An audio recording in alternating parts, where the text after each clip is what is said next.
Introduction. दोस्तों, आज के दौर में हमारे लिए जो चीज सबसे जरूरी है वो है हमारी हेल्थ और मनी। मॉडर्न साइंस आज इतनी तरक्की कर रही है कि अब लगभग हर बीमारी का इलाज साइंस के पास आ गया है और अब तो लोगों की लाइफ एक्सपेक्टेंसी भी बढ़ती जा रही है। जहां लोगों की एवरेज लाइफ एक्सपेक्टेंसी 60 से 65 साल थी, वही अब बढ़कर 70 से 75 साल हो गई है।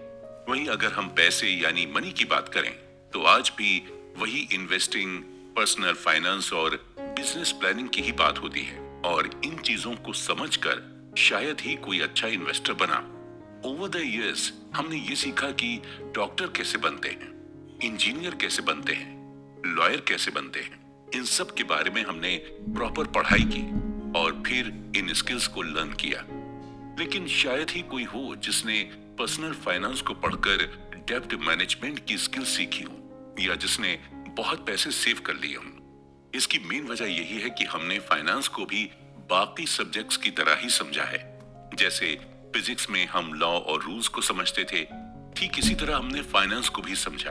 हमने फाइनेंस के फॉर्मूलाज और रूल्स सब याद कर दिए और यहीं पर हम गलती कर जाते हैं, क्योंकि फाइनेंस को फिजिक्स की तरह नहीं समझा जाता है, बल्कि फाइनेंस या यूं कहें हमें मनी की साइकोलॉजी को समझना होता है। आज हम जिस बुक पर डिस्कशन करने जा रहे हैं उस बुक का नाम है psychology of money, timeless lesson on wealth, greed and happiness और इसके ऑथर हैं मॉर्गन हॉसेल। दोस्तों, पैसा आपको हर जगह दिखेगा और पैसा ही हमारी लाइफ को अफेक्ट करता है और हमें कंफ्यूज भी करता है। हर इंसान का पैसे को लेकर अलग अलग परसेप्शन है और हर इंसान अपने अपने परसेप्शन के अकॉर्डिंग ही बिहेव करता है। ऑथर कहते हैं कि फाइनेंस को लेकर अक्सर हम यही सोचते हैं कि इसे भी बाकी सब्जेक्ट्स की तरह ही फॉर्मूलाज और रूल्स के हिसाब से समझा जा सकता है और अक्सर हम फाइनेंस को समझने के लिए कई सारे फार्मूलाज और रूल्स का यूज भी करते हैं। लेकिन फिर भी कई बार ऐसा भी होता है कि सारे फार्मूलाज और रूल्स अप्लाई करने के बाद भी हम फाइनेंशियली स्ट्रांग नहीं हो पाते। इसकी वजह सिर्फ यही है कि हम फाइनेंशियली स्ट्रांग इसलिए नहीं हो पाते क्योंकि हम फार्मूले तो सारे याद कर लेते हैं, लेकिन हम अपने अंदर वो एटीट्यूड और बिहेवियर डेवलप नहीं कर पाते हैं जो पैसे सेव करने के लिए हमारे काम आए। यानी आप पैसे को तभी सेव कर पाएंगे जब आप अपने अंदर के बिहेवियर को बदलेंगे। आप अपने अंदर ये साइकोलॉजी डेवलप करेंगे कि आपको वाकई में पैसे सेव करने हैं और आपको फाइनेंशियली फ्री होना है। दोस्तों, आज की इस बुक समरी को जब आप सुनेंगे तो आपको ये मालूम होगा कि साइकोलॉजी ऑफ मनी एक्चुअल में होती क्या है, किस तरह अपने बिहेवियर की वजह से ही हम रिच और पुअर बनते हैं। अक्सर हमारे मन में ये सवाल चलता है कि बिल गेट्स इतने अमीर कैसे हो गए? क्या बिल गेट्स अपने लक की वजह से अमीर हुए थे या फिर उन्होंने अमीर होने के लिए मेहनत की थी? आखिर कैसे दुनिया के सबसे बड़े इन्वेस्टर्स वॉरेन बफेट ने अपनी सारी वेल्थ 50 से 60 साल की एज के बाद बनाई? क्या पैसे को अट्रैक्ट करने के लिए हमें पैसे की तरफ भागने की जरूरत है? क्या पैसे को हम्बल बनकर अट्रैक्ट किया जा सकता है? इन सब सवालों का जवाब आज आपको मिल जाएगा। इसके अलावा आपको साइकोलॉजी ऑफ मनी को समझाने के लिए कई सारी केस स्टडीज भी दी गई और उन केस स्टडीज से आपको ये मालूम होगा कि पैसा बचाने के लिए किसी भी तरह की टेक्निकल स्किल्स की जरूरत नहीं पड़ती, बल्कि पैसा सेव करना एक सॉफ्ट स्किल्स और आप आज उन सॉफ्ट स्किल्स के बारे में जान लेंगे। आज इस डिस्कशन में पैसों को लेकर आपका जो भी परसेप्शन है वो चेंज हो जाएगा। अगर आप अमीर दिखना नहीं बल्कि बनना चाहते हैं तो चलिए इस इंटरेस्टिंग डिस्कशन को आगे के एपिसोड्स में कंटिन्यू करते हैं। नमस्कार दोस्तों, कुकू एफएम पर आप सुन रहे हैं psychology of money, timeless lesson on wealth, greed and happiness की बुक समरी, जिसे लिखा है मॉर्गन हॉसेल ने। No one's crazy. दोस्तों, हर इंसान का नेचर और बिहेवियर अलग अलग होता है और हर इंसान का सोचने का नजरिया भी एक दूसरे से काफी अलग अलग होता है। जो मेरी नजर में अच्छा है हो सकता है वही चीज आपकी नजर में खराब हो, और जो चीज आपको अच्छी लगती है हो सकता है वो चीज मुझे कभी पसंद ही ना आए। यानी हम सबका परसेप्शन एक दूसरे से डिफरेंट होता है और अक्सर हम उस परसेप्शन के बेस्ड पर ही दुनिया को और लोगों को जज करते हैं। इसके अलावा लोगों के साथ अलग अलग एक्सपीरियंस भी होते हैं। और उस बेसिस पर भी हम किसी पर्टिकुलर चीज के लिए अपना परसेप्शन बना लेते हैं। जिस तरह से अलग अलग चीजों को लेकर लोगों के परसेप्शंस होते हैं, ठीक पैसों को लेकर भी लोगों का अलग अलग परसेप्शन होता है। एक पुअर इंसान को महीने के 10,000 रुपए भी मिल जाएं, तो उसके लिए वही बहुत बड़ी चीज होगी। वहीं कुछ लोग ऐसे भी हैं जो सिर्फ 10,000 की शॉपिंग कर लेते हैं। सच तो यही है कि हम बुकिश नॉलेज यानी किताबी ज्ञान से बहुत कम सीख पाते हैं, जितना हम अपने एक्सपीरियंस से सीखते हैं।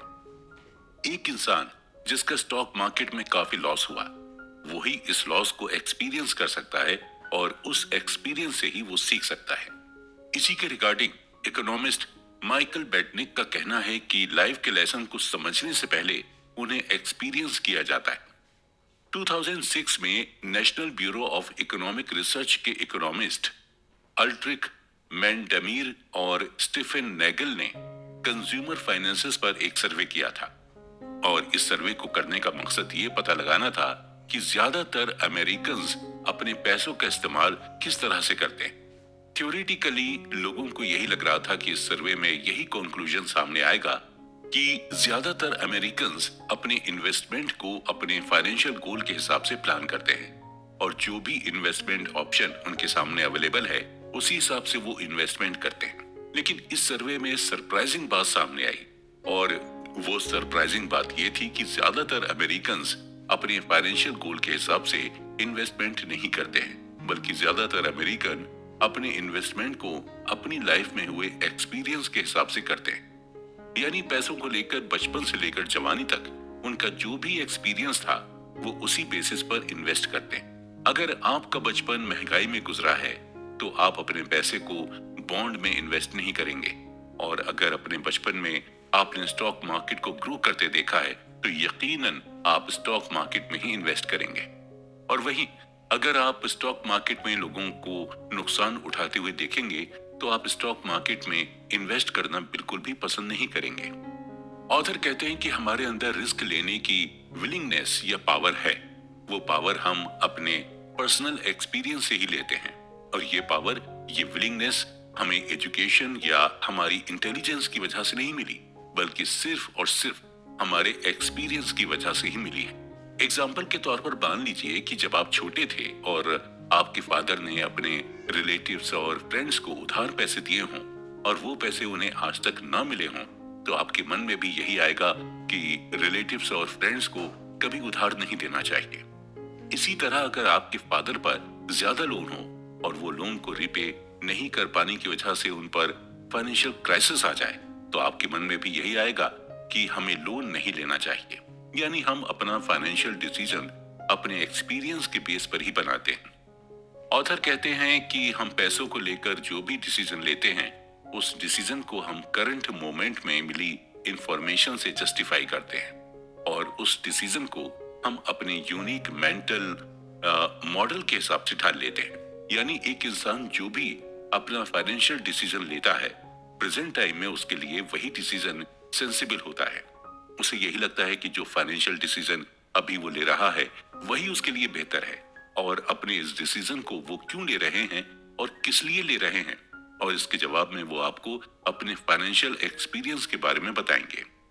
ऐसे लोग नॉर्मली मिस इन्फॉर्म होते हैं, या फिर उनके पास इनकम्प्लीट इंफॉर्मेशन होती है, या फिर उन्हें बहका दिया जाता है। एग्जाम्पल के तौर पर हम लॉटरी टिकट की बात करते हैं। ये लॉटरी टिकट मोस्टली गरीब लोग ही खरीदते हैं, और खरीदते वक्त उन्हें ये डिसीजन बड़ा ही अच्छा लगता है क्योंकि उन्होंने लॉटरी के थ्रू लोगों को अमीर बनते हुए देखा है।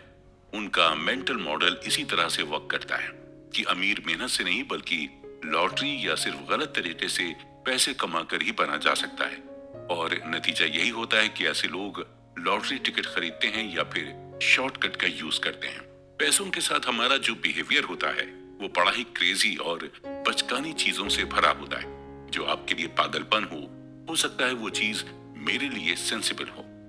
असल में हम में से कोई भी पैसे के मामले में बेवकूफ नहीं है, हम सभी चालाक हैं, लेकिन बस फर्क इतना ही है कि हम पैसों का इस्तेमाल अपनी लाइफ में हुए एक्सपीरियंस के हिसाब से ही करते हैं। इसलिए पैसों के मामले में किसी को बेवकूफ या पागल मत समझिए।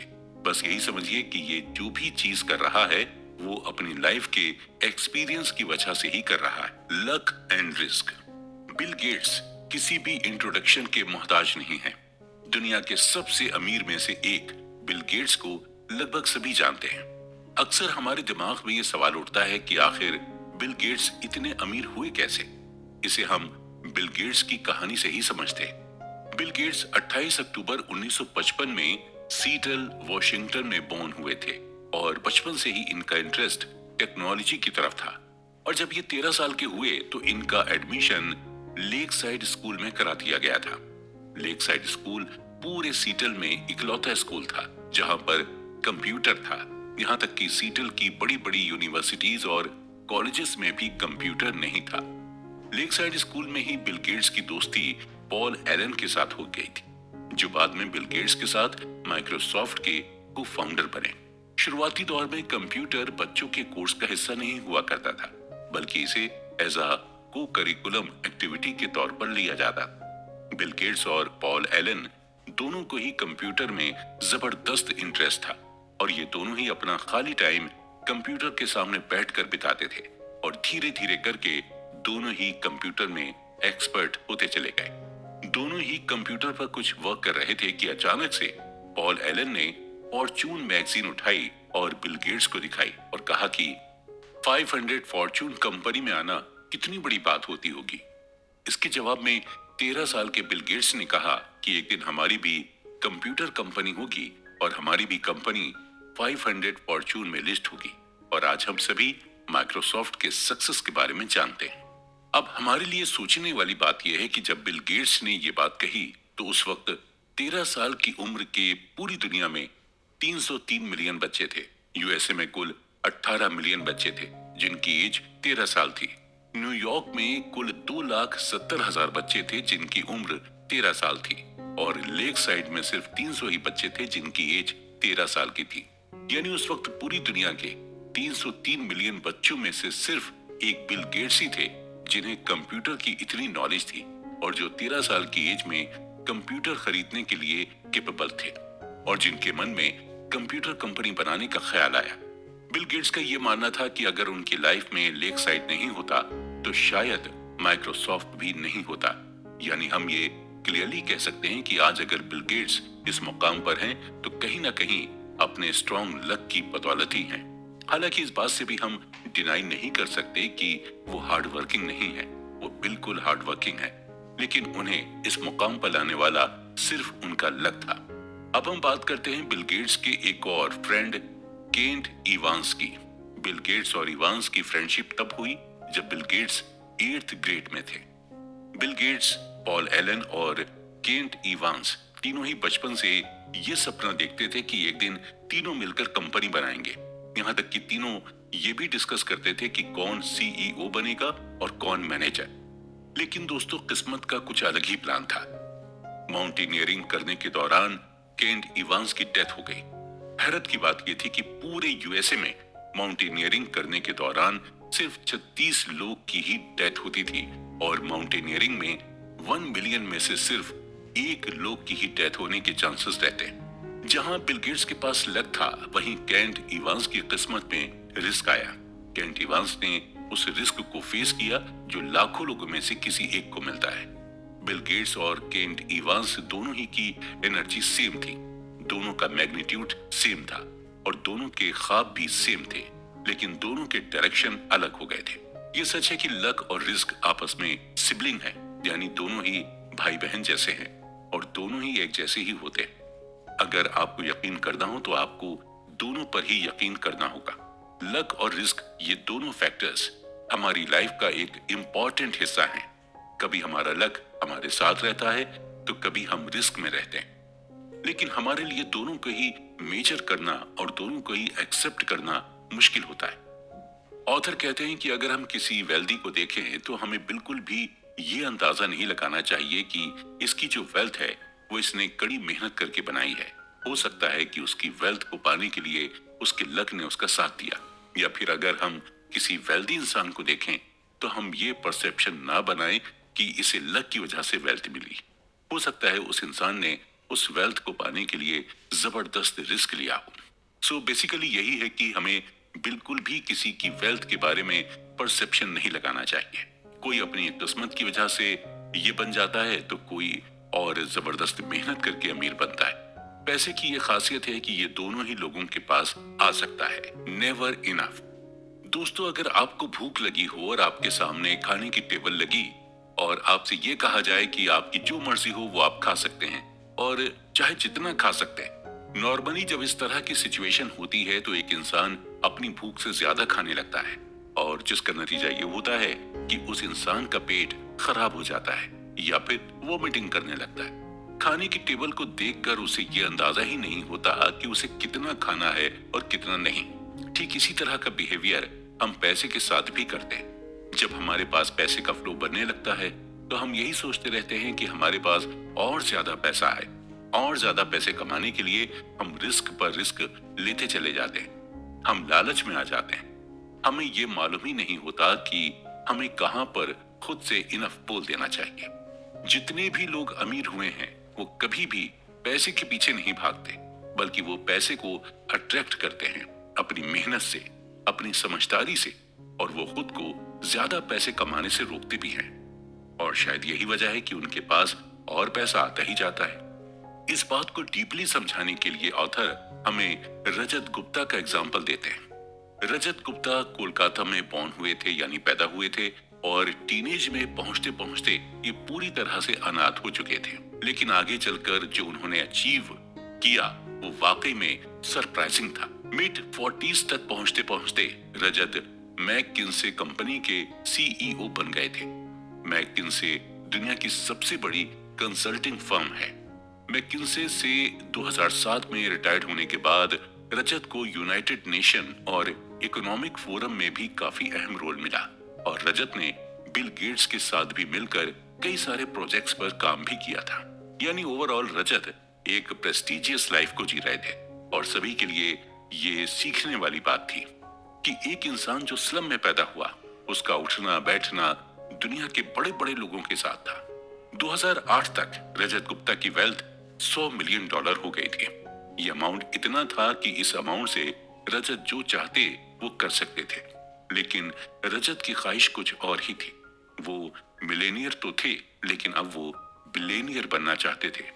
रजत लगभग 5 कंपनीज के बोर्ड ऑफ डायरेक्टर्स में शामिल थे। इसके अलावा बिलियनियर बनने की ख्वाहिश को भी पूरा करने के लिए रजत गुप्ता साइड हसल भी करने लगे, यानी एक्स्ट्रा इनकम जनरेट करने के तरीके का इस्तेमाल करने लगे।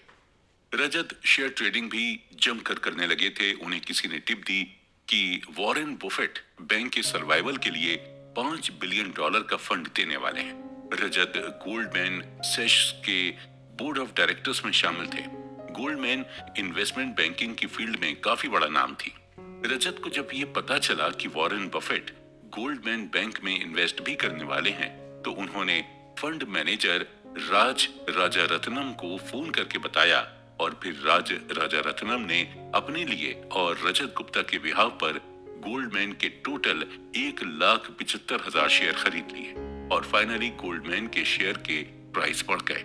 रजत ने इस टोटल 17 मिलियन का प्रॉफिट कमाया और राजारत्नम ने $1 मिलियन का प्रॉफिट कमाया। जब ये बात सिक्योरिटी एक्सचेंज कमीशन को पता चली तो इनसाइडर ट्रेडिंग के एलिगेशंस में रजत गुप्ता और राजारत्नम दोनों को ही जेल हो गए। जो रेपुटेशन रजत ने इतने सालों से कमाई थी वो सब कुछ थोड़ी ही दिनों में मिट्टी में मिल गई। अगर ऑथर की माने तो आपको अपने पास ऐसे कई सारे एग्जाम्पल मिलेंगे जिनके पास पैसे की कोई भी कमी नहीं रहती है, लेकिन फिर भी वो ज्यादा से ज्यादा कमाने के चक्कर में खुद को ही बर्बाद कर देते हैं। और इसकी सिर्फ यही वजह है कि उन्हें साइकोलॉजी ऑफ मनी नहीं पता होती। जब आपके पास बहुत ज्यादा पैसे आ जाएं, तो एक ऐसा टाइम आता है जहां पर आपको इनफ बोलना पड़ता है।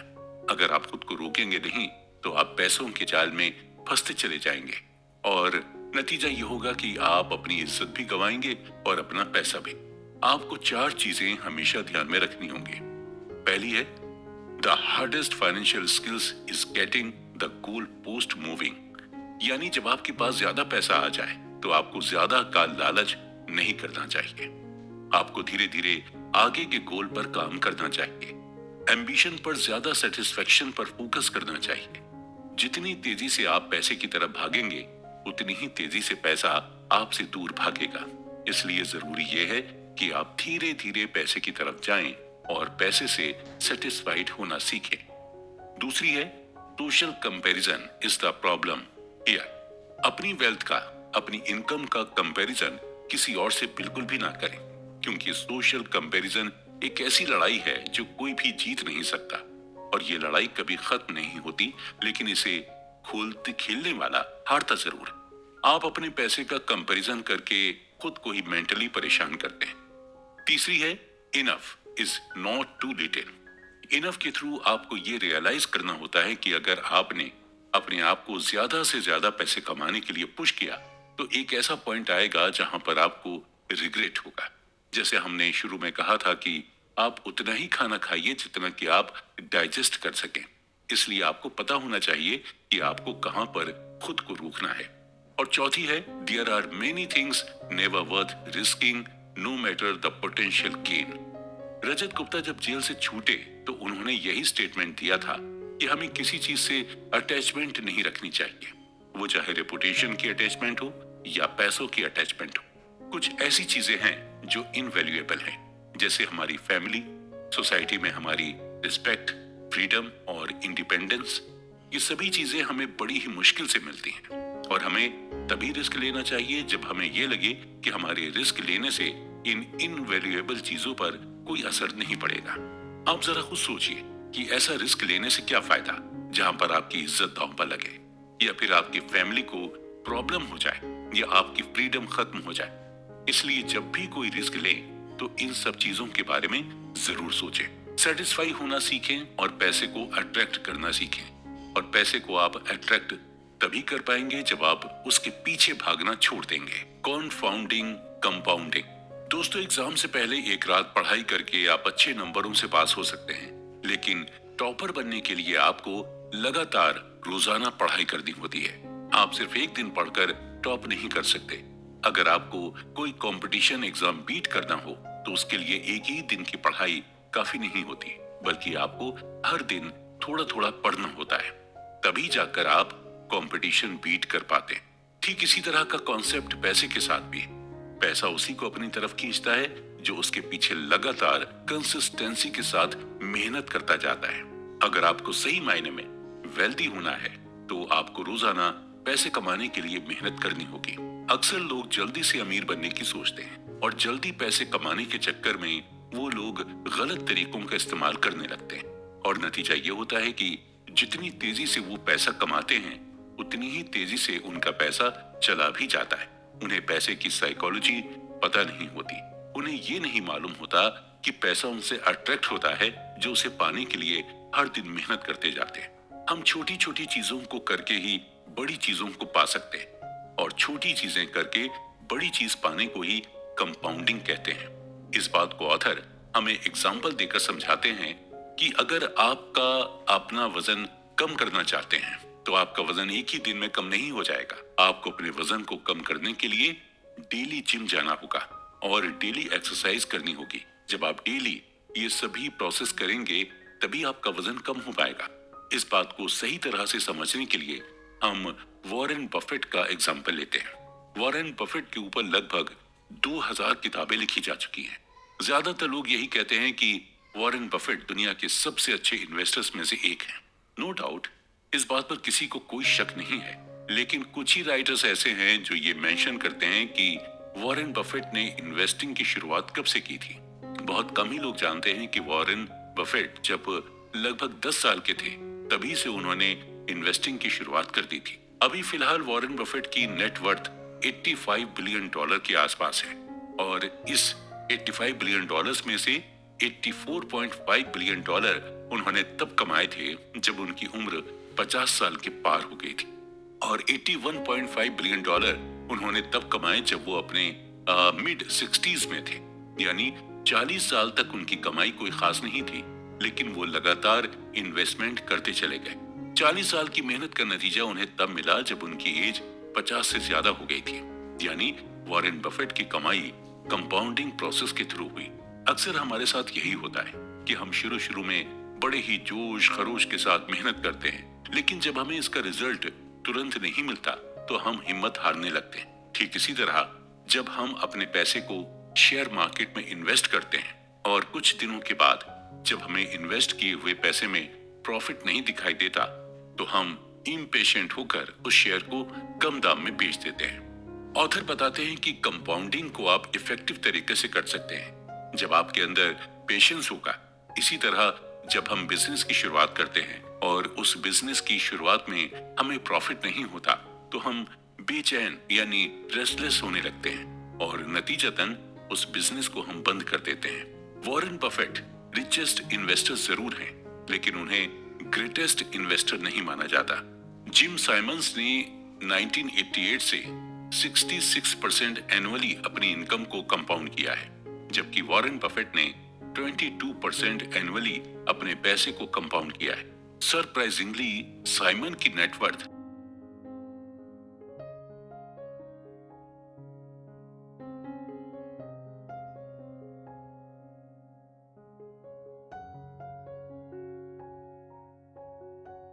$21 बिलियन है और जबकि वॉरेन बफेट की $85 बिलियन है, यानी बफेट 75% ज्यादा वेल्दी हैं साइमन से। जब साइमन इतने अच्छे इन्वेस्टर हैं तो इनकी नेटवर्थ वॉरेन बफेट से इतनी कम क्यों है? इसका सिंपल सा आंसर ये है कि साइमन ने इन्वेस्टिंग की शुरुआत 50 की उम्र से की थी, यानी बफेट के 40 साल बाद। अगर उन्होंने भी बफेट की तरह 10 साल की उम्र से इन्वेस्टिंग की शुरुआत की होती तो आप सोच ही नहीं सकते हैं कि इस वक्त उनकी करंट नेटवर्थ क्या हो सकती। बफेट और साइमन की नेटवर्थ का डिफरेंस आगे भी शायद ऐसा ही रहे। अगर मैं आपसे ये कहूं कि आप 9 + 9 + 9 + 9 यानी 9 को 8 टाइम ऐड करें तो आप इसे फौरन ऐड करके इसका आंसर 72 बता देंगे। और वहीं अगर मैं आपसे कहूं कि अब आप ऐड ना करके मल्टीप्लाई करें, यानी 9 × 9 × 9 × 9 यानी 9 को आपस में 8 टाइम मल्टीप्लाई करने को कहा जाए तो आप इसे फौरन नहीं कर पाएंगे और मल्टीप्लाई करने पर इसका आंसर 134217728 आएगा। आप यहाँ क्लियरली देख सकते हैं कि ऐड करने में आपको क्या आंसर मिला था और मल्टीप्लाई करने में आपको क्या आंसर मिला। अगर हम सिंपल वर्ड्स में कहें तो कंपाउंड का मतलब मल्टीप्लाई करना ही होता है। इसका मतलब यही हुआ कि आपको अपने पैसों को जोड़ना नहीं है बल्कि उसे मल्टीप्लाई करते जाना है, यानी आपको पैसे से ही पैसा बनाना है, और वो चाहे आप बिजनेस करके करें या फिर किसी इन्वेस्टमेंट के थ्रू करें। और हमेशा ये ध्यान रखें कि कंपाउंडिंग का नतीजा आपको फौरन नहीं मिलता बल्कि इसका नतीजा आपको धीरे धीरे मिलता है और इसका नतीजा ऐसा होता है जिसे देखकर आप खुद हैरान हो जाएंगे। इसलिए अगर आप इन्वेस्ट करना चाहते हैं तो जरूरी नहीं कि आप बहुत बड़े अमाउंट से इन्वेस्ट करें, आप छोटे अमाउंट से भी इन्वेस्ट की शुरुआत कर सकते हैं। एट लास्ट हम ये कहेंगे कि अगर आप अपनी तरफ पैसों को खींचना चाहते हैं तो आपको अपने अंदर पेशेंस डेवलप करना होगा और पैसे के लिए कंसिस्टेंट हार्ड वर्क करना होगा और पैसे को कंपाउंड करते रहना होगा, क्योंकि तभी आप पैसे को जीत पाएंगे, यानी तभी आप वेल्दी बन पाएंगे। गेटिंग वेल्दी और स्टेइंग वेल्दी। दोस्तों, आज के दौर में अगर देखा जाए तो पैसा कमाना सबसे आसान है। आप इस डिजिटल एरा में सोशल मीडिया के थ्रू पैसे कमा सकते हैं। आप अपना यूट्यूब चैनल बनाकर पैसे कमा सकते हैं, इंस्टाग्राम या फेसबुक पर पोस्ट अपलोड करके पैसे कमा सकते हैं, या फिर अमेज़न या शॉपिंग ऐप पर प्रोडक्ट बेचकर पैसे कमा सकते हैं। यानी आज के इस टाइम में पैसे कमाने के ऑप्शंस बहुत सारे हैं। जितना आज के दौर में पैसा कमाना आसान है उतना ही इसे बचाना मुश्किल है। वेल्दी होना कोई बहुत बड़ी बात नहीं है, लेकिन वेल्दी बने रहना बहुत ही डिफिकल्ट है। चलिए इस बात को हम एक केस स्टडी के थ्रू डीपली समझते हैं। जेस लिवरमोर, जिनका जन्म 1877 में हुआ था, इन्हें अपने दौर का ग्रेटेस्ट इन्वेस्टर माना जाता था और ये उस टाइम प्रोफेशनल इन्वेस्टर बन गए थे जब इन्वेस्टिंग के बारे में कोई ज्यादा जानता तक नहीं था। सिर्फ 30 साल की उम्र में ही लिवरमोर ने $100 मिलियन की नेटवर्थ बना ली थी। 1929 के दौरान लिवरमोर स्टॉक मार्केट की दुनिया में जाना पहचाना नाम बन गए थे और उसी दौरान स्टॉक मार्केट भी बुरी तरह से क्रैश हो गई थी, जिसकी वजह से इकोनॉमी डिप्रेशन में चली गई थी। अक्टूबर 1929 तक स्टॉक मार्केट की हालत और खराब हो गई। ज्यादातर इन्वेस्टर्स और स्पेकुलेटर्स जबरदस्त फाइनेंशियल लॉस में आ गए थे, और जिसकी वजह से कई इन्वेस्टर्स और स्पेकुलेटर्स सुसाइड करने लगे थे। लिवरमोर की वाइफ डोरा दी इन्वेस्टर्स के सुसाइड करने के इंसिडेंट से काफी परेशान थी, और एक दिन लिवरमोर घर काफी देर में पहुंचे। घर देर में पहुंचने की वजह से लिवरमोर की वाइफ डोराथी काफी परेशान हो गई थी, लेकिन लिवरमोर को देखकर उन्हें सुकून मिला और उन्होंने लिवरमोर को अपने परेशान होने की वजह बताई। तो उन्होंने उन्हें बताया कि इस स्टॉक मार्केट के क्रैश में उन्हें बहुत फायदा पहुंचा है, और लिवरमोर ने सिर्फ एक ही दिन में कई मिलियन डॉलर कमा लिए थे। लिवरमोर ने वाइफ डोराथी से यह भी कहा कि हम वेल्दी ही रहेंगे हमेशा, परेशान होने की कोई जरूरत नहीं है। तो जहां लिवरमोर की फैमिली खुश थी, वहीं एक और फैमिली जो उस दिन खुश नहीं थी, अब्राहम जर्मेंस्की की फैमिली। अब्राहम एक multi millionaires real estate developer थे, जिन्होंने 1920 की इकोनॉमी के बढ़ने के दौरान रियल एस्टेट के थ्रू जमकर पैसे कमाए थे, और उसी दौरान स्टॉक मार्केट भी काफी बूम पर थी, और इसी का फायदा उठाते हुए स्टॉक मार्केट से भी काफी सारे पैसे कमाए थे। 1929 के मार्केट क्रैश के दौरान जब ज्यादातर इन्वेस्टर्स और स्पेकुलेटर्स सुसाइड कर रहे थे, तो उसी दौरान जर्मेंस्की की वाइफ को भी टेंशन होने लगी, और जब एक रात उनके वो घर नहीं पहुंचे तो उनकी वाइफ ने पुलिस में मिसिंग की रिपोर्ट दर्ज करा दी, और अगले दिन इन्वेस्टिगेशन में पता चला कि जर्मेंस्की ने भी बाकी इन्वेस्टर्स की ही तरह सुसाइड कर ली है। इत्तेफाक देखिए कि 1929 के स्टॉक मार्केट क्रैश ने एक को दुनिया का सबसे अमीर इंसान बना दिया था, और दूसरे को इतना नुकसान पहुंचाया कि उसे सुसाइड करने पर मजबूर होना पड़ा। 1929 के स्टॉक मार्केट क्रैश की वजह से लिवरमोर दुनिया के सबसे अमीर आदमियों में से एक बन गए थे। वहीं इसी क्रैश ने रिचेस्ट रियल एस्टेट डेवलपर जर्मेंस्की की जान ले ली थी। 1929 के स्टॉक मार्केट क्रैश से कमाए पैसे ने लिवरमोर के अंदर कॉन्फिडेंस भर दिया था, जिसकी वजह से वो स्टॉक मार्केट में ज्यादा से ज्यादा बेट लगाने लगा था। ठीक 4 साल बाद यानी 1933 में लिवरमोर ने भी सुसाइड कर ली थी, क्योंकि लिवरमोर ने स्टॉक मार्केट में इतना पैसा लगा लिया था कि उसे बहुत ही ज्यादा नुकसान हो गया था। लिवरमोर और जर्मेंस्की दोनों की डेथ पीरियड अलग अलग था, लेकिन दोनों में एक चीज कॉमन थी। दोनों थे वेल्दी, लेकिन वेल्दी बनकर रह नहीं पाए, यानी दोनों ने ही पैसे कमाए लेकिन पैसे को बचा नहीं पाए। ऑथर कहते हैं कि पैसे कमाने के लिए आपको रिस्क लेना होता है, आपको होपफुल और ऑप्टिमिस्टिक होना पड़ता है, और पैसे कमाने के लिए आपको अपने कंफर्ट जोन से बाहर निकलना होता है। लेकिन कमाए हुए पैसे को बचाने के लिए आपको रिस्क से बचना होता है, अपने अंदर ह्यूमिलिटी रखनी होती है। इसके अलावा आपके अंदर डर भी होना चाहिए। आपके अंदर ये डर होना चाहिए कि आपने इतनी मेहनत करके जो पैसे कमाए हैं वो कभी भी खत्म हो सकते हैं, आपको कभी भी नुकसान हो सकता है। ज्यादातर वेल्दी लोग इसी माइंडसेट के साथ चलते हैं, और शायद इसलिए जितने भी वेल्दी लोग हैं वो बिल्कुल सिंपल लाइफ जीते हैं और अपने पैसे को बिल्कुल सोच समझकर खर्च करते हैं। वेंचर कैपिटल फर्म सेक्वोइया कैपिटल के हेड माइकल मोरिट्ज से जब पूछा गया कि वो अभी तक मार्केट में किस तरह से बने हुए हैं, उनकी कंपनी का अभी तक मार्केट में लगातार टिके रहने का रीजन क्या है, इसका जवाब देते हुए माइकल ने कहा कि डर की वजह से ही वो आज सेक्वा कैपिटल अभी तक टिकी हुई है। मोरिट्ज का ये मानना है कि उन्हें ये डर रहता है कि अगर आज उन्होंने पैसे कमाए तो जरूरी नहीं है कि कल भी उसी तरह वो पैसे कमा पाएंगे। अगर आज उनके साथ चीजें अच्छी हो रही हैं तो जरूरी नहीं है कि कल भी सब चीजें उनके साथ अच्छी ही हों। यानी हम ये भी कह सकते हैं कि हमारे अंदर अगर सर्वाइवल का डर नहीं होगा तो शायद हम ज्यादा दिनों तक वेल्दी नहीं रह पाएंगे।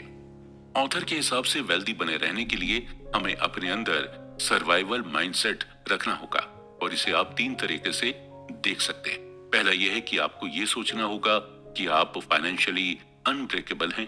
अगर आप फाइनेंशियली अनब्रेकेबल हैं तो आपको हमेशा बड़ा रिटर्न मिलेगा, और आपको बड़ा रिटर्न तभी मिल पाएगा जब आप लॉन्ग टर्म के लिए सरवाइव कर पाएंगे। दूसरा यह है कि आपको प्लानिंग बनाकर चलना होगा। जी हाँ, सर्वाइवल माइंडसेट रखने के लिए प्लानिंग करना बेहद जरूरी है। एक प्लान तभी यूजफुल होगा जब ये रियलिटी सरवाइव कर जाए। तीसरा यह है कि आपको ऑप्टिमिस्टिक पर्सनैलिटी रखनी होगी। जब आप ऑप्टिमिस्टिक पर्सनैलिटी रखते हैं तो आपके अंदर सर्वाइवल माइंडसेट आने लगता है। ऑप्टिमिस्टिक होने पर आपके अंदर बिलीव भी आता है कि आप कैसी भी सिचुएशन में सरवाइव कर लेंगे। हमेशा ये ध्यान रखें कि पैसा कमाना मुश्किल नहीं है, बल्कि उस पैसे को बचाए रखना मुश्किल है। इसलिए जब आप पैसे कमा लें तो आपको यही कोशिश करनी चाहिए कि उस पैसे को कैसे बचाएं, और आप पैसे बचाकर ही पैसे को अपनी ओर तेजी से अट्रैक्ट कर सकते हैं। Tells you win. दोस्तों, हम अपनी लाइफ में बहुत सारी चीजों को करते रहते हैं और बहुत सारे प्लान बनाते रहते हैं, लेकिन इनमें से कुछ प्लान सक्सेसफुल होते हैं और कुछ प्लान में हमें फेलियर मिलती है। कई बार ऐसा होता है कि जब हम किसी सक्सेसफुल इंसान को देखते हैं तो हम सिर्फ उसकी सक्सेस के बारे में ही सोचते हैं, लेकिन हम कभी ये नहीं सोचते हैं कि उस सक्सेस को पाने के लिए वो इंसान कितनी बार फेल हुआ होगा। हॉलीवुड के मशहूर एक्टर ब्रैड पिट को 30 साल लगातार काम करने के बाद स्टार गिल्ड बेस्ट एक्टर का अवार्ड मिला था। टाइटैनिक के हीरो लियोनार्डो डिकैप्रियो को बेस्ट एक्टर के लिए ऑस्कर नॉमिनेशन 5 बार मिला, लेकिन जीता उन्होंने एक ही बार। हमें नहीं पता कि हम जिस भी काम को कर रहे हैं उसमें हमें कितनी सक्सेस मिलेगी। कुछ ऐसे काम होते हैं जिसमें हम कामयाब होते हैं, तो कुछ काम ऐसे भी होते हैं जिनमें हम फेल हो जाते हैं। बिजनेस और इन्वेस्टिंग में चीजें इसी तरह से काम करती हैं। आप जितने भी इन्वेस्टर्स को देखेंगे उन्हें सक्सेस से ज्यादा फेलियर मिली होगी, और वो इस चीज को भी एक्सेप्ट करते हैं। वो ये मानकर चलते हैं कि उन्हें फेलियर ज्यादा मिलेगी, लेकिन उनकी नजर मैच्योरिटी आउटकम पर होती है, यानी उनके मन में कहीं ना कहीं ये चलता है कि सक्सेस होने पर उन्हें क्या मिलेगा। अगर ब्रैड पिट शुरू में अवार्ड ना मिलने की वजह से एक्टिंग छोड़ देते तो क्या वो इतने पॉपुलर एक्टर होते, और क्या उन्हें 30 साल के बाद बेस्ट एक्टर का अवार्ड मिलता? ब्रैड पिट को ये समझ आ गया था कि आपके कुछ प्रोजेक्ट चलते हैं और कुछ नहीं, लेकिन आपको लगातार काम करते रहना चाहिए। आपको अपने एम की ओर लगातार बढ़ते रहना चाहिए। आपको टेल के बारे में सोचना चाहिए, यानी एंड रिजल्ट के बारे में सोचना चाहिए। ऑथर कहते हैं कि आप अपने आसपास जो भी प्रॉफिटेबल, फेमस और इन्फ्लुएंशियल चीजों को देखते हैं वो टेल इवेंट का ही नतीजा होता है, यानी उस चीज को अचीव करने के लिए लाखों एफर्ट्स किए जाएंगे। जब हम अपना फोकस टेल इवेंट पर करने लगते हैं तो हमारे सामने कोई भी ऑब्स्टिकल या कोई भी परेशानी आ जाए, हमें अपना मनचाहा रिजल्ट मिल ही जाता है। और टेल इवेंट पर फोकस करके हमें यह भी समझ में आने लगता है कि ये कितना रेयर और पावरफुल है। टेल एंड ड्रिवन आपको कई सारी कंपनीज भी मिलेंगी, और टेल एंड ड्रिवन का सबसे अच्छा एग्जांपल है कोई भी वेंचर कैपिटल फर्म। अक्सर वेंचर कैपिटल फर्म नए नए स्टार्टअप को फंडिंग करती है। एक वेंचर कैपिटल फर्म नॉर्मली 40 से 50 स्टार्टअप को फंडिंग देती है, और उस वेंचर कैपिटल को ये भी मालूम होता है कि इस 40 से 50 स्टार्टअप में आधे से ज्यादा स्टार्टअप फेल हो सकते हैं, लेकिन उन्हें ये भी मालूम होता है कि एटलीस्ट 10 स्टार्टअप तो चलेंगे ही, और उन 10 में से 2 या 3 स्टार्टअप ऐसे होंगे जो उनके लिए बोनांजा ऑफर की तरह होंगे, यानी उनका रिटर्न 100% से भी ज्यादा होगा। और वेंचर कैपिटल उन्हीं 2 या 3 स्टार्टअप से अपने पूरे इन्वेस्ट किए हुए पैसे को प्रॉफिट समेत वापस ले लेती है।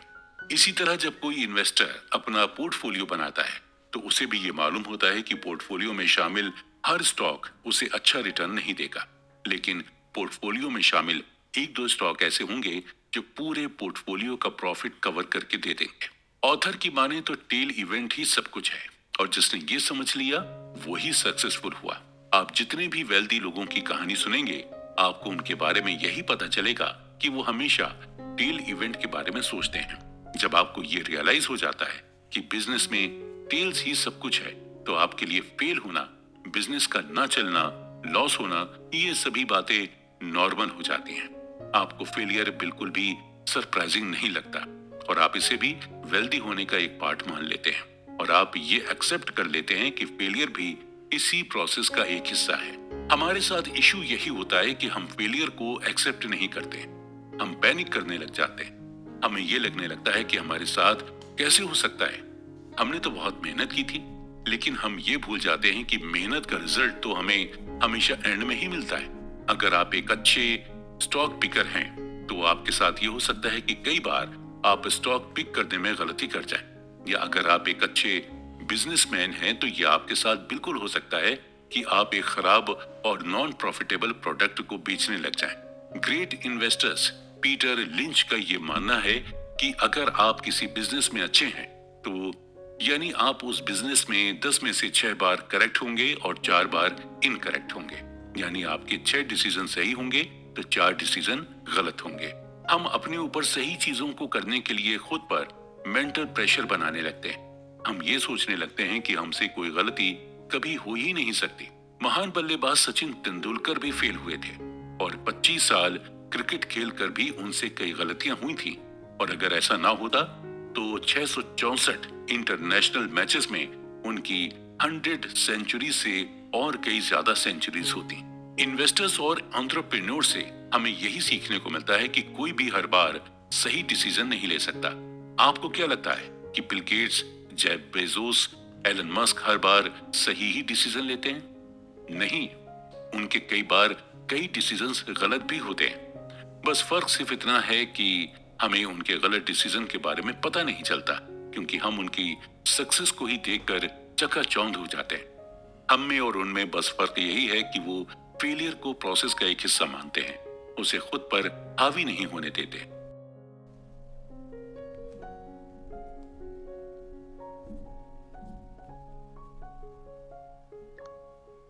फ्रीडम फ्रीडम का यही मतलब होता है कि आप कोई भी चीज अपने मन के हिसाब से कर सकें, वो भी बिना किसी की रोक टोक के। और जब आप वेल्दी होते हैं तो आपको फाइनेंशियल फ्रीडम मिलती है।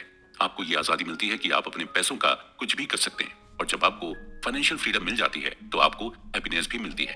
देखा जाए तो लोग फाइनेंशियल फ्रीडम को इसलिए चुनते हैं ताकि वो अपनी लाइफ में खुश रह सकें। ऑथर कहते हैं कि हैप्पीनेस एक कॉम्प्लिकेटेड सब्जेक्ट और हर इंसान के लिए हैप्पीनेस की डेफिनेशन अलग अलग होती है।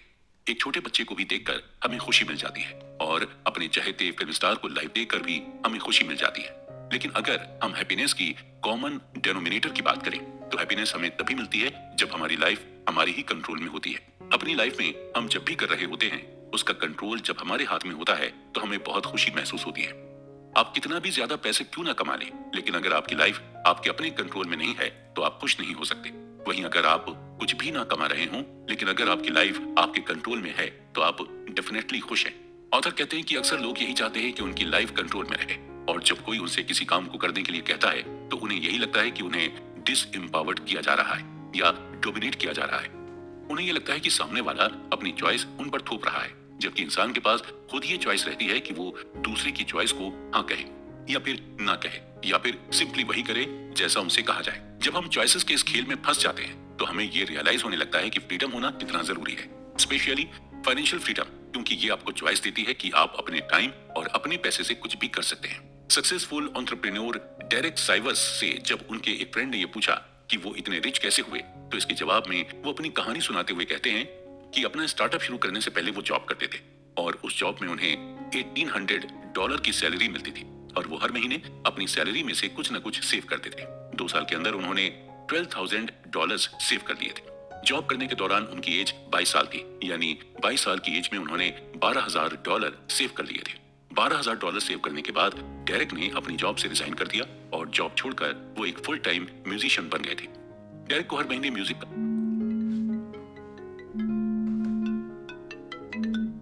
का कोई ना कोई असाइनमेंट मिलने लगा था और असाइनमेंट से मिलने वाले पैसे से वो अपना खर्च चलाते थे। वो म्यूजिशियन बन गए थे, डॉलर सेव कर लिए थे। $12,000 सेव करने के बाद डेरेक ने अपनी जॉब से रिजाइन कर दिया और जॉब छोड़कर वो एक फुल टाइम म्यूजिशियन बन गए थे। जिसका कोई ना कोई असाइनमेंट मिलने लगा था और असाइनमेंट से मिलने वाले पैसे से वो अपना खर्च चलाते थे। ओवरऑल डेरेक को अब पूरी तरह से फ्रीडम मिल गई थी। उनको किसी चीज की कोई रोक टोक नहीं थी और वो अब ऐसे काम से पैसा कमा रहे थे जिसे करके उन्हें बेहद खुशी मिलती थी। डेरेक के दोस्त ने आगे की कहानी पूछी कि फाइनली डेरेक तुम अमीर कब बने। आगे फिर उनके फ्रेंड ने उनकी कंपनी के बेचने का जिक्र करते हुआ कि डेरेक क्या तुम अपनी कंपनी बेचकर अमीर हुए थे। इसका जवाब डेरेक ने बड़ी खूबसूरती से देते हुए कहा था कि कंपनी बेचना तो सिर्फ पैसों का ट्रांजैक्शन था, असल में अमीर वो 22 साल की उम्र में बन गए थे जब वो फुल टाइम म्यूजिशियन बन गए थे। यानी कि हम अमीर असल में तब होते हैं जब हम वो काम करते हैं जिसे करने में हमें मजा आता है और उस काम को करने में हमें पैसे भी मिलते रहते हैं। असली फाइनेंशियल फ्रीडम तभी मिल सकती है जब आप वो करें जो आप करना चाहते हैं, और उसी को करते हुए आपको पैसे भी मिलते रहे। लोग अक्सर फाइनेंशियल फ्रीडम की तलाश में अपनी जॉब चेंज करते रहते हैं क्योंकि उन्हें लगता है कि जॉब चेंज करके उन्हें ज्यादा पैकेज मिलेगा, जबकि ज्यादा पैकेज से फाइनेंशियल फ्रीडम नहीं मिलती। आपको फाइनेंशियल फ्रीडम तभी मिल पाएगी जब आपकी लाइफ आपके कंट्रोल में होगी। अब हम बात करते हैं man in the car paradox. जब आप किसी को महंगी कार चलाते हुए देखते हैं तो आप ये नहीं सोचते कि कार चलाने वाला इंसान कितना रिच होगा या उसने इस कार को खरीदने के लिए कितनी मेहनत की होगी, बल्कि आप यही सोचते हैं कि काश ऐसी ही महंगी कार हमारे पास भी होती। और ये एक पैराडॉक्स होता है। अक्सर लोग इसलिए वेल्दी होना चाहते हैं ताकि उन्हें लोग एडमायर कर सकें, लोग उन्हें पसंद करें।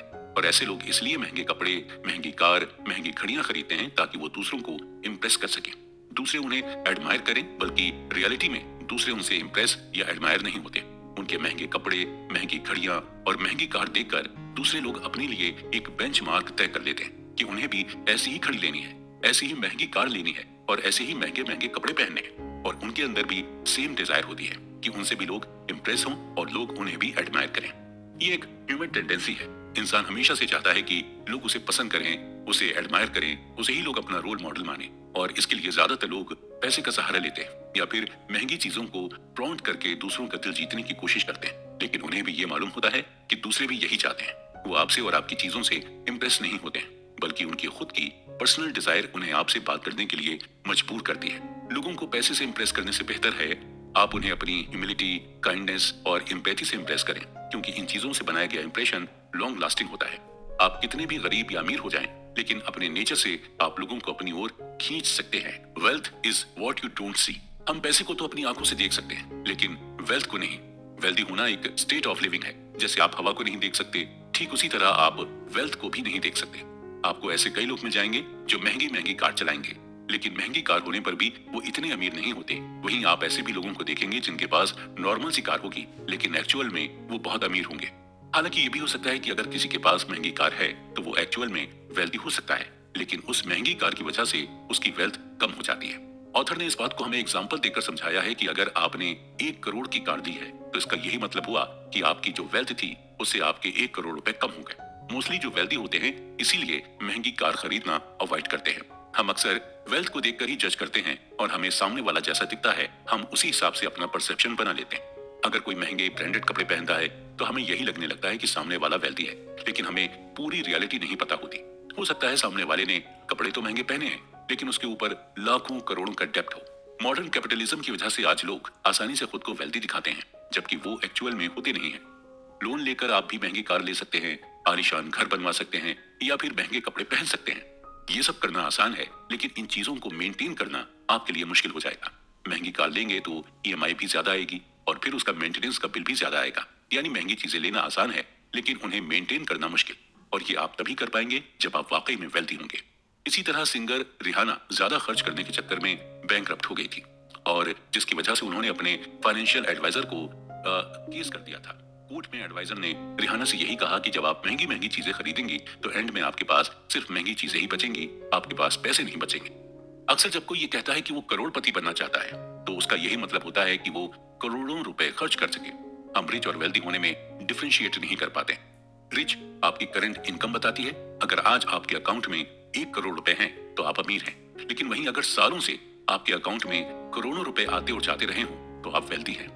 आज आप अमीर हैं, हो सकता है कल आप अमीर ना हो। आज आपके अकाउंट में करोड़ों रुपए हों, लेकिन हो सकता है कल ना हो। सही मायने में वेल्दी कभी हमें दिखाई नहीं दे सकती। वेल्थ एक ऐसी इनकम होती है जो आप कभी खर्च नहीं करते। आज नथिंग्स फ्री। अक्सर हम टीवी पर ऐड देखते हैं कि एक प्रोडक्ट खरीदने पर आपको दूसरा प्रोडक्ट बिल्कुल फ्री में मिलेगा, और आप जब ये प्रोडक्ट का ऐड देखते हैं तो आप फ्री के चक्कर में उस प्रोडक्ट को खरीद लेते हैं। लेकिन असल में मार्केट में कुछ भी फ्री नहीं मिलता। आप जिस प्रोडक्ट को फ्री समझते हैं उसका दाम आप कहीं ना कहीं पहले ही दे चुके होते हैं। ऑथर कहते हैं कि हमें कई चीजों की ऑब्वियस प्राइस तब तक नहीं पता होती जब तक हम उस चीज को खरीद नहीं लेते या उस चीज का एक्सपीरियंस नहीं ले लेते। एग्जाम्पल के तौर पर आपको एक मूवी पैसा वसूल तभी लगती है जब तक आप उसे देख नहीं लेते और जब तक आप उसका एक्सपीरियंस नहीं कर लेते। मूवी अगर अच्छी है तो पैसा वसूल, और अगर बुरी है तो पैसे वेस्ट। और दोनों ही एक्सपीरियंस को पाने के लिए सबसे पहले आपको मूवी का टिकट लेना पड़ता है। हमें अक्सर दूसरों की जॉब इजी लगती है और हमें यही लगता है कि इसकी जॉब तो बड़ी आसान है, काश इसकी जॉब मैं कर पाता। लेकिन एक्चुअल में उस जॉब को करने में क्या क्या स्ट्रगल्स हैं ये वही देख पाता है जो उसे कर रहा होता है। हमें दूसरों की जॉब इसलिए अच्छी लगती है क्योंकि उसके स्ट्रगल्स हमारे लिए इनविजिबल होते हैं। हमारे लिए कई ऐसी चीजें हैं जो प्रैक्टिस के दौरान हमें टफ लगती हैं, लेकिन थ्योरी में आसान होती हैं। ऐसा इसलिए होता है क्योंकि हम ओवर कॉन्फिडेंट होते हैं। ऐसा इसलिए भी होता है क्योंकि हम सक्सेस की क्या कीमत होगी इसे आइडेंटिफाई नहीं कर पाते, और जब सक्सेस पाने की हमें कीमत ही नहीं पता होती तो हम सक्सेस के लिए पे भी नहीं कर पाते, और इसलिए हम सक्सेस भी नहीं हो पाते। सक्सेस पाने के लिए हमें एक कीमत देनी होती है। ठीक इसी तरह एक सक्सेसफुल इन्वेस्टिंग के लिए भी हमें प्राइस पे करना पड़ता है, लेकिन ये प्राइस हमें डॉलर, रुपीस या फिर पाउंड में नहीं पे करना पड़ता, बल्कि ये प्राइस हमें fear, volatility, doubt, uncertainty, regret के फॉर्म में पे करना होता है। और इन प्राइसेस को हम ओवरलुक भी नहीं कर सकते, क्योंकि हम इन प्राइसेस को रियल टाइम में फील करते हैं। यानी जब हमें डर लगता है तो हम अपने डर को फील कर सकते हैं। जब हमें रिग्रेट होता है हम वो भी फील कर सकते हैं। ऑथर कहते हैं कि अगर आपको अपने लिए कार लेनी हो और आपके सामने 3 ऑप्शंस रखे जाएं, तो आप उन तीनों में से कौन सा ऑप्शन चुनेंगे? पहला ऑप्शन ये है कि कार आपको 5 लाख में मिल रही है। दूसरा ऑप्शन ये है कि कार आपको सेकंड हैंड मिल रही है 3 लाख में। और तीसरा ऑप्शन ये है कि आप कार चुरा लें। देखा जाए तो तीनों ही तरीकों से कार आपके पास आ सकती है, लेकिन आप तीसरा ऑप्शन तो बिल्कुल भी कंसीडर नहीं करेंगे। दोनों ही ऑप्शंस आपके लिए इजी रहेंगे और आप इन दोनों में से एक ऑप्शन को चूज करके कार ले लेंगे। लेकिन कुछ लोग ऐसे भी हैं जो तीसरा ऑप्शन चूज करेंगे। ऐसे लोग प्लान और स्ट्रेटेजी बनाते हैं और उन्हें इसका प्राइस भी पता होता है कि कार चुराने पर उन्हें क्या प्राइस पे करना हो सकता है, और उन्हें यह भी पता होता है कि अगर वो नहीं पकड़े गए तो बिना किसी इन्वेस्टमेंट के उनके पास एक कार आ जाएगी। लेकिन वो कहते हैं कि धन की देवी उसी पर मेहरबान होती है जो उसे ईमानदारी से कमाते हैं, इसलिए कार चुराने वाले देर सवेर पकड़े ही जाते हैं। ठीक यही चीज इन्वेस्टिंग के साथ भी होती है। मॉर्निंगस्टार कंपनी ने कुछ ऐसे टैक्टिकल म्यूचुअल फंड्स को आइडेंटिफाई किया था कि वो मौका पड़ने पर कभी स्टॉक से प्रॉफिट अर्न करने की कोशिश करते तो कभी बॉन्ड के थ्रू प्रॉफिट अर्न करने की कोशिश करते। यानी ये म्यूचुअल फंड्स रिटर्न के लिए प्राइसेस नहीं पे करना चाहते थे। मॉर्निंगस्टार की रिपोर्ट की माने तो 2007 के रिसेशन के बाद टोटल 112 टेक्निकल म्यूचुअल फंड थे, जिनमें से सिर्फ 9 ने ही बेटर रिस्क एडजस्टेड रिटर्न दिया था। बाकी म्यूचुअल फंड 60-40 स्टॉक फंड के बीच में ही फंसे रहे। अक्सर हमारे मन में ये सवाल आता है कि जो लोग बड़ी बड़ी कारें, बड़े बड़े घर खरीदने के लिए कोई भी प्राइस पे करने को तैयार रहते हैं, वो लोग जब इन्वेस्टिंग करते हैं तो इतना घबराते क्यों नहीं है, या इतना ज्यादा प्राइसेस पे करने को तैयार क्यों नहीं रहते हैं? इसका यही जवाब है कि इन्वेस्टिंग में आपको रिजल्ट्स फौरन नहीं मिलता है, आपको वेट करना होता है। आप इन्वेस्टिंग के प्राइस टैग को फौरन नहीं देख पाते, जबकि कार और घर लेना इन्वेस्टिंग के कंपैरिजन में लेस टाइम टेकिंग प्रोसीजर है। जब रीजनेबल, रैशनल, सरप्राइज, हम इंसान एक ऐसे क्रिएचर हैं जो इमोशनल होकर भी सोचते हैं और जो प्रैक्टिकल या रैशनल होकर भी सोचता है। फाइनेंशियल डिसीजन लेते वक्त हमें बहुत ज्यादा रैशनल होकर नहीं सोचना होता है, बल्कि हमें रीजनेबल होकर सोचना पड़ता है। हमें अपना फाइनेंशियल डिसीजन लेने का रीजन ढूंढना पड़ता था। किसी चीज के लिए रीजनेबल होना ज्यादा रियलिस्टिक होता है, और बात जब पैसे की होती है तो हमें रियलिस्टिक होना पड़ता है। रीजनेबल और रैशनल को डीपली समझने के लिए हम एक ऐसे जूलियस वेगनर का एग्जांपल लेते हैं। जूलियस वेगनर 19th सेंचुरी के साइकेट्रिस्ट थे, जिन्होंने मलेरिया से सिफिलिस जैसी बीमारी का इलाज किया था, और इनके अंदर 2 स्किल्स थी। पहली ये कि ये चीजों के पैटर्न को बहुत अच्छी तरह से समझ जाते थे, और दूसरी ये कि जो लोगों की नजर में पागलपन होता था वो पागलपन उन्हें बहादुरी लगती थी। और इन दोनों ही स्किल्स को जूलियस वेगनर ने न्यूरोसिफिलिस पेशेंट पर आजमाया था। जूलियस ने ये पैटर्न नोटिस किया कि जब सिफिलिस पेशेंट को फीवर होता है तो वो जल्दी रिकवर करने लग जाता है। जूलियस वेगनर ने यह अज्यूम किया कि फीवर इन्फेक्शन से फाइट करने में बॉडी की हेल्प होती है, और ये चीज डॉक्टर समझ नहीं पा रहे थे। जूलियस एक लॉजिकल कंक्लूजन पर पहुंचे और वो टाइफाइड, मलेरिया और स्मॉल पॉक्स के लो एंड स्ट्रेन वायरस को सिफिलिस के पेशेंट में इंजेक्ट करने लगे। ये एक एक्सपेरिमेंट था, काफी डेंजरस, और इस एक्सपेरिमेंट से कई पेशेंट्स की जान भी चली गई। फाइनली जूलियस वेगनर ने मलेरिया का वीक वर्जन सिफिलिस के पेशेंट को इंजेक्ट करना शुरू कर दिया, जिसकी वजह से लोगों को फीवर आने लगा और लोग सही भी होने लगे। जूलियस वेगनर ने फाइनली ये कंक्लूजन निकाला कि हर 10 में से 6 सिफिलिस पेशेंट्स को मलेरिया के बुखार से ठीक किया जा सकता है, और इस ट्रीटमेंट को मलेरिया थेरेपी नाम दिया गया। जूलियस वेगनर को इस रिसर्च के लिए 1927 में मेडिसिन की फील्ड में नोबेल प्राइज मिला। हालांकि बाद में मलेरिया थेरेपी को पेनिसिलिन से रिप्लेस कर दिया गया था, लेकिन जूलियस वेगनर दुनिया के ऐसे पहले डॉक्टर बने जिन्होंने ये बताया कि फीवर से हम इन्फेक्शन से फाइट कर सकते हैं। लोग फीवर को बुरी तरह से लेते हैं और उसे ट्रीट करने के लिए अलग अलग दवाइयों का इस्तेमाल करते हैं। लोग फीवर को इसलिए बुरा मानते हैं क्योंकि फीवर में हमें पेन होता है, हमारी बॉडी को तकलीफ होती है। जब फीवर होता है तो हम रीजनेबल नहीं हो पाते, हम रैशनल होते हैं। हम बस यही सोचते हैं कि जल्दी से डॉक्टर हमें मेडिसिन दे और हम ठीक हो जाएं। हम ये नहीं सोचते कि चलो अच्छा है हमें फीवर हुआ है, इससे हमारी बॉडी इन्फेक्शन से फाइट कर लेगी। हम ऐसा नहीं सोचते हैं क्योंकि हम फीवर से हर्ट होते हैं। ठीक इसी तरह जब हम फाइनेंशियल डिसीजन लेते हैं तो इसी तरह सोचते हैं, हम रीजनेबल नहीं रैशनल होकर सोचते हैं। क्योंकि हमें डर लगता है कि कहीं हमारा पैसा डूब ना जाए, कहीं हमें भारी नुकसान ना हो जाए। ऑथर कहते हैं कि देखा जाए तो एक इंसान ना तो रैशनल और ना ही इरेशनल है। हम ज्यादा हार्डली थिंक करते हैं, हम ज्यादा अपनी थिंकिंग पर सवाल भी नहीं करते। हैरी मार्कोविट्स को रिस्क और रिटर्न के बीच मैथमेटिकल ट्रेड ऑफ के लिए नोबेल प्राइज मिला था। जब मार्कोविट्स से पूछा गया कि उन्होंने किस तरह से अपने पैसे को इन्वेस्ट किया, तो इसके जवाब में उन्होंने यही बताया कि उन्होंने अपने पोर्टफोलियो को बॉन्ड और इक्विटी में 50-50 स्प्लिट किया था, ताकि कभी फ्यूचर में अपने इन्वेस्टमेंट को लेकर उन्हें रिग्रेट ना हो। और कभी जरूरत पड़ने पर मार्कोविट्स इस स्ट्रेटेजी को चेंज भी कर लेते थे, कभी 60% बॉन्ड तो कभी 40% इक्विटी। मार्कोविट्स ना तो ज्यादा रैशनल थे और ना ही इरेशनल, बल्कि वो रीजनेबल थे। उनके पास वजह थी, उनके पास ये वजह थी कि उन्हें फ्यूचर में कोई नुकसान ना हो, इसलिए ये स्ट्रेटेजी उन्होंने अपनाई थी। फाइनेंशियल प्लानिंग बनाने से पहले आप उसके लिए रीजन ढूंढें। ऐसा ना हो कि पूरी दुनिया बना रही है तो आप भी बनाएं, या पूरी दुनिया कहती है कि फाइनेंशियल प्लानिंग बनाना चाहिए तो आप भी फाइनेंशियल प्लानिंग बना रहे हैं। Room for errors. दोस्तों, हम इंसान भी अजीब होते हैं। कल हमारे साथ क्या होगा हम इस चीज की बिल्कुल भी प्रिडिक्शन नहीं कर सकते, लेकिन प्लान हम आने वाले कई सालों के लिए बना लेते हैं। हम इस चीज को बेवकूफी कह सकते हैं, या फिर हम इसे हमारी ऑप्टिमिस्टिक थिंकिंग कह सकते हैं। कब हमारे साथ क्या हो जाए हमें कुछ भी पता नहीं होता, यानी हमारी लाइफ अनएक्सपेक्टेड होती है। ठीक इसी तरह जब हम फाइनेंशियल बिहेवियर की बात करते हैं तो फाइनेंशियल बिहेवियर का बेस्ट एग्जांपल हमें ऐसी जगह से देखने को मिलता है जहां से किसी को एक्सपेक्टेशन ही नहीं होती है। लास वेगास के कैसीनोज स्मार्ट फाइनेंशियल बिहेवियर का शानदार एग्जांपल है। जी हाँ, कैसीनोज में आपके ऐसे कई ब्लैक जैक कार्ड प्लेयर मिल जाएंगे जो आपको ये सिखा सकते हैं कि अपने पैसे को कैसे मैनेज करें, और ये आपको रूम ऑफ एरर की इंपॉर्टेंस क्या होती है ये भी आप ब्लैक जैक कार्ड प्लेयर से सीख पाएंगे। ब्लैक जैक कार्ड काउंटिंग का फंडामेंटल सिंपल है। किसी को इस बात की सर्टेनिटी नहीं होती है कि कार्ड डीलर अगला कौन सा कार्ड ड्रॉ करेगा, लेकिन जो ब्लैक जैक कार्ड प्लेयर होते हैं वो इस तरह से अज्यूम करते हैं कि कौन कौन सा कार्ड डीलर पहले ही ड्रॉ कर चुका है, और इस असम्पशन पर ब्लैक जैक कार्ड प्लेयर ये बता देते हैं कि अगला कार्ड कौन सा होगा। ऑथर इस बात को हमें एग्जाम्पल देकर समझाते हैं कि सपोज कीजिए एक कार्ड डीलर के पास ABCD और E नाम के 5 कार्ड थे, जिनमें से A और B कार्ड डीलर पहले ही ड्रॉ कर चुका है। तो black jack card player C, D और E को लेकर अपना असम्पशन करते हैं। वो अपनी प्रोबेबिलिटी को कम करने की कोशिश करते हैं, यानी वो रूम फॉर एरर का चांस नहीं देते। एज अ प्लेयर जब आपको ये मालूम होता है कि कार्ड कौन सा आने वाला है तो आप फिर ज्यादा बेट लगाते, और जब आपको एग्जैक्टली पता नहीं होता कि कार्ड कौन सा आने वाला है तो आप कम बेट लगाते। ब्लैक जैक कार्ड प्लेयर को ये मालूम होता है कि वो गेम ऑफ ऑड्स खेल रहा है, और इस खेल में कोई सर्टेनिटीज नहीं होती। आप कभी भी ये गैस नहीं कर सकते हैं कि कौन सा मोमेंट आपके लिए बेस्ट होगा। आप अपने आप को रूम फॉर एरर देना चाहते हैं। आपको ये मानकर चलना होगा कि आपने जो प्लान बनाया है हो सकता है वो प्लान काम ना करे।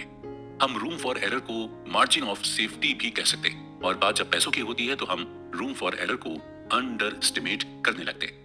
रूम फॉर एरर को हम फोरकास्टिंग से भी रिलेट कर सकते हैं, और फोरकास्टिंग करेक्ट करना बहुत मुश्किल होता है। आने वाले 10 सालों में स्टॉक मार्केट कितना रिटर्न देगा, या रिटायरमेंट के बाद आपको कितने पैसे मिलेंगे, इन सब के बारे में फोरकास्ट करना मुश्किल होता है। इन सब चीजों में हम बस ऑड ही निकाल सकते हैं, या मार्जिन ऑफ सेफ्टी लेकर एक स्टिपुलेटेड अमाउंट हम बता सकते हैं। ऑथर कहते हैं कि जब भी आप फ्यूचर इन्वेस्टमेंट के बारे में एस्टिमेट करें तो आपको रूम फॉर एरर देना होगा।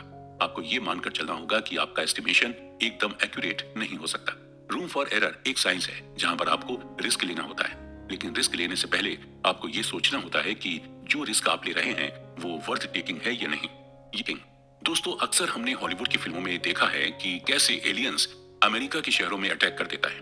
तो चलिए उन्हीं एलियंस का एग्जाम्पल लेते हैं। मान लीजिए कि एलियंस अमेरिका के न्यूयॉर्क शहर में आया, और इस बार ये एलियन अटैक करने नहीं बल्कि 2007 और 2009 की अमेरिकन इकोनॉमी को चेक करने आया।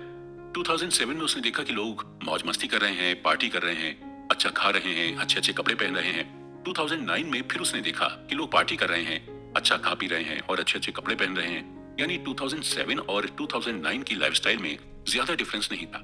जब एलियन ने डिफरेंसेस को क्लोजली नोटिस करना शुरू किया तो उसने ये देखा कि लोग तो नहीं बदले, लेकिन टेक्नोलॉजी जरूर बदल गई। अब लोग नए नए फीचर्स वाले फोन रखने लगे हैं, और कंप्यूटर बेहतर होने लगे हैं, मेडिसिन बेटर हो गई हैं, और कार्स की माइलेज बढ़ने लगी है। यानी 2007 के कंपैरिजन में 2009 की इकोनॉमी इंप्रूव हुई है। फिर जब एलियन और क्लोजली देखता है तो वो ये देखकर हैरान हो जाता है कि अभी भी लाखों लोग अनएम्प्लॉयड हैं। लाखों लोग ऐसे हैं जिनके पास अपना खुद का घर नहीं है, यानी जो गरीबी में रह रहे हैं, और स्टॉक मार्केट की हालत खराब है। एलियन और सरप्राइज हो जाता है और ये सोचता है कि लोग वही हैं, लोगों की नॉलेज भी वही है, ऐसा कुछ ज्यादा बदला नहीं है, लेकिन फिर भी लोग ज्यादा गरीब होते जा रहे हैं और ज्यादा अनएम्प्लॉयड होते जा रहे हैं। ऐसा इसलिए हुआ क्योंकि 2007 में हमने इकोनॉमी के लिए एक विजन सेट किया था। हमने ये विजन सेट किया था कि एक दिन हाउसिंग प्राइस में स्टेबिलिटी आएगी और लोगों को एम्प्लॉयमेंट मिलेगा और स्टॉक मार्केट में इंप्रूवमेंट होगा। लेकिन 2009 तक उस विजन पर वर्क नहीं किया गया। हमने उस विजन पर या उस स्टोरी पर बिलीव करना छोड़ दिया था और इसी वजह से इतना डिफरेंस आया है और इतना बदलाव आया है। जब हाउसिंग प्राइस कम नहीं हुए तो लोग मॉर्गेज में डिफॉल्ट करने लगे थे। डिफॉल्ट केस बढ़ने की वजह से बैंक ने लोन देना ही बंद कर दिया था। लोन ना मिलने की वजह से लोगों के घर नहीं बिक पा रहे थे, लोग घरों को खरीद नहीं पा रहे थे। ऑथर कहते हैं कि जब हम इकोनॉमी, बिजनेस और इन्वेस्टमेंट में ग्रोथ की बात करते हैं तो हम सिर्फ टेंजिबल चीजों की बात करते हैं, यानी उन चीजों को जिनको हम टच कर सकते हैं, जैसे बड़ी कार, बड़ी बिल्डिंग, एक्सेट्रा एक्सेट्रा। हमें टेंजिबल चीजों के बारे में बताकर ये कहा जाता है कि हमारी इकोनॉमी ग्रो कर रही है। हमें यही स्टोरी बता दी जाती है कि इकोनॉमिक ग्रोथ बहुत ज्यादा है। एक्चुअली ये पूरी दुनिया ही स्टोरी ड्रिवन है। आप यहाँ पर कुछ भी बता दें, लोग यकीन कर देते हैं, उससे कुछ नहीं करते। गवर्नमेंट कह देती है कि हमने ये डेवलप किया, इकोनॉमी में ग्रोथ हुई एक्सेट्रा, लेकिन रियलिटी में स्टोरी अलग होती है। जब आप इस स्टोरी ड्रिवन वर्ल्ड में अपने पैसे को मैनेज करना चाहते हैं तो आपको दो बातें ध्यान में रखनी होंगी। पहली यह है कि जब आप किसी चीज को सच मानने लगते हैं तो आप उस सच के सच होने को, ऑड को ओवर एस्टिमेट करने लग जाते हैं, यानी आप उस सच को फिक्स्ड मान लेते हैं। आपको उसके अलावा दूसरे किसी सच पर यकीन नहीं होता है।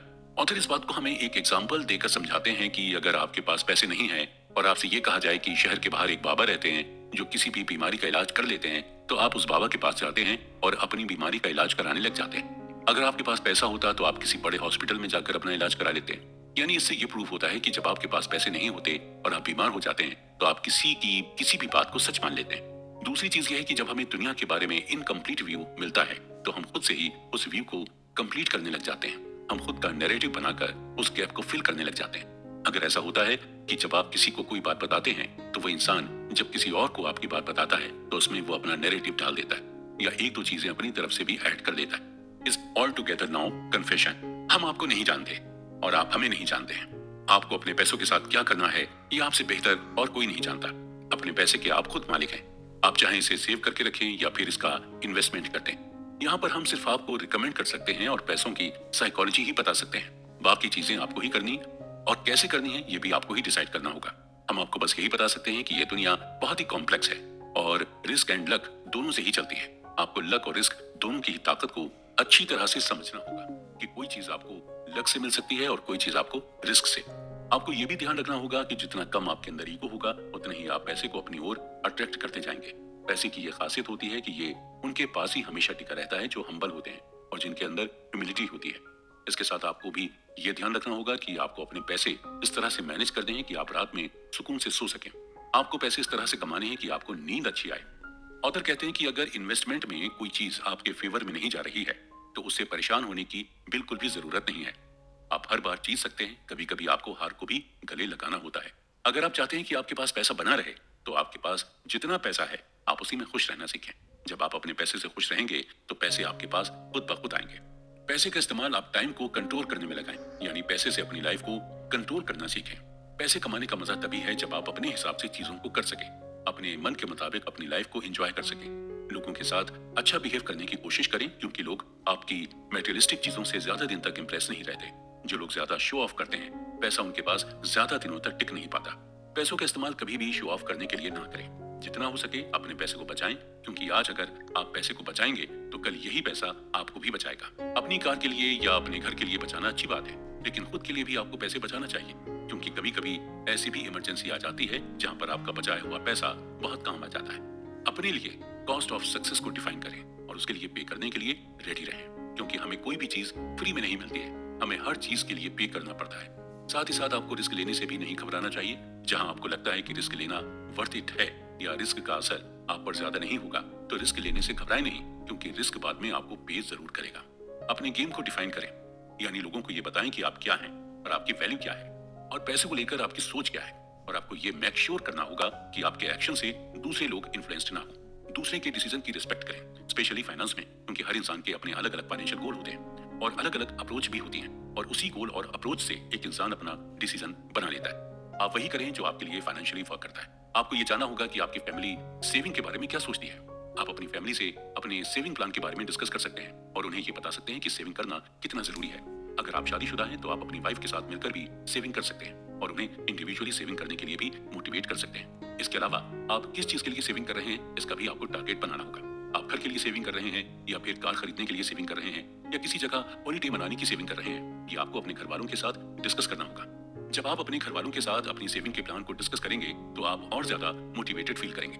दूसरी चीज ये है कि आपको अपने इन्वेस्टमेंट प्लान के बारे में भी अपने घर वालों को बताना होगा और उनसे ये डिस्कस करना होगा कि आप किस चीज में अपने पैसे को इन्वेस्ट कर रहे हैं। आपके लिए ये जानना जरूरी है कि आपके घर वाले इन्वेस्टिंग के बारे में क्या सोचते हैं। आपको अपने घर वालों को स्टॉक मार्केट के बारे में बताना होगा और उन्हें यह समझाना होगा कि अगर स्टॉक मार्केट में आपको नॉलेज है तो स्टॉक मार्केट में इन्वेस्ट करने से बिल्कुल भी घबराना नहीं चाहिए। आपको अपनी वाइफ या फिर अपने पेरेंट्स को स्टॉक मार्केट में इन्वेस्ट करने के लिए मोटिवेट करना चाहिए।